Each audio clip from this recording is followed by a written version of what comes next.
Kumusta po kayo? Bago po ang lahat, first things first.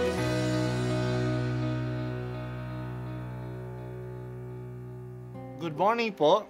Sinisimulan po natin ngayon ang first things first. At dito po, tinatalakay natin sa unang bahagi ng umaga natin ay ang first readings na binabasa po sa banal na misa. Ito pong tinatalakay natin kasi madalas po marami na tayong alam tungkol sa gospel readings.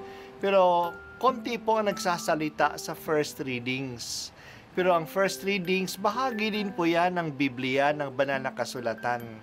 Kaya susubaybayan po natin ang mga first readings, basahin po natin at kuminsan kailangan ng basahin ng 2 o 3 beses bago maintindihan kasi hindi po tayo familiar sa mga istorya at sa mga kaisipan na tinatalakay dito.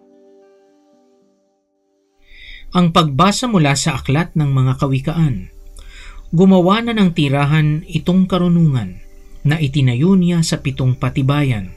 Nagpatay siya ng hayop, nagtimpla ng inumin, ang mesa'y inihanda, punong-puno ng pagkain. Katulong ay isinugo sa gitna nitong bayan, upang lahat ay abutin ng ganitong panawagan. Ang kulang sa kaalaman dito ay lumapit, sa mga walang muwang ay ganito ang sinambit. Halikayo't inyong kainin ang pagkain ko, at tunggain ang inuming inilaan ko sa inyo.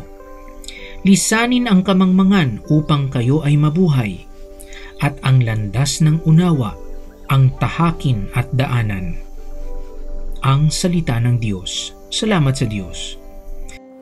Hindi lang tayo ang naghahanap sa Diyos. Siya mismo, He makes Himself available.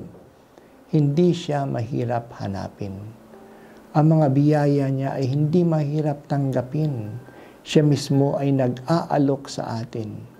Ito ang ibig sabihin ng bahagi ng pagbasa na galing sa aklat ng mga kawikaan na ating narinig ngayon. Ang karunungan ay inilalarawan na tulad ng isang babae. Siya ay naghanda ng salo-salo. Kumatay siya ng hayop at niluto ito. Masagana ang pagkain na kanyang inihanda. Nag-alay din siya ng marami at masasarap na alak. Ano itong inihanda niya?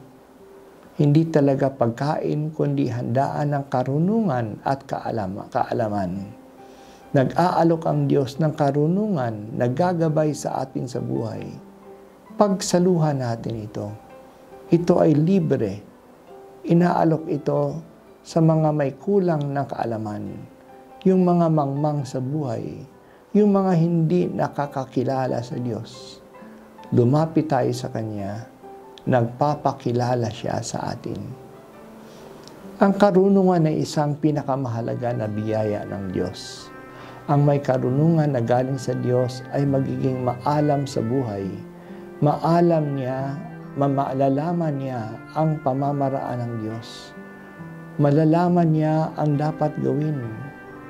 Ang karunungang ito ay walang bayad. Makukuha natin ito kung tatanggapin natin ang inaalok ng Diyos. Maaari nating ihambing ang karunungan ito sa banal na Eucharistia. Ito ay inaalok ng Diyos na libre. Hindi naman tayo nagbabayad para tumanggap ng banal na komunyon. At napakahalaga ang biyayang ito. Ito'y walang iba kundi ang katawan ni Jesus na siyang nagpapalakas sa atin sa ating paglalakbay sa buhay. Pinapakinabangan natin ang inaalok sa atin. Tunay na pagkain na nagdadala sa atin sa buhay na walang hanggan. O Panginoong Diyos, sana makita namin ang talagang mahalaga sa buhay. Ang karunungan na buhat sa iyo ay mahalaga. Ang katawan ni Kristo sa banal na komunyon ay mahalaga. Ang mga ito'y binibigay mo ng libre. Sana tanggapin namin ito at pakinabangan namin.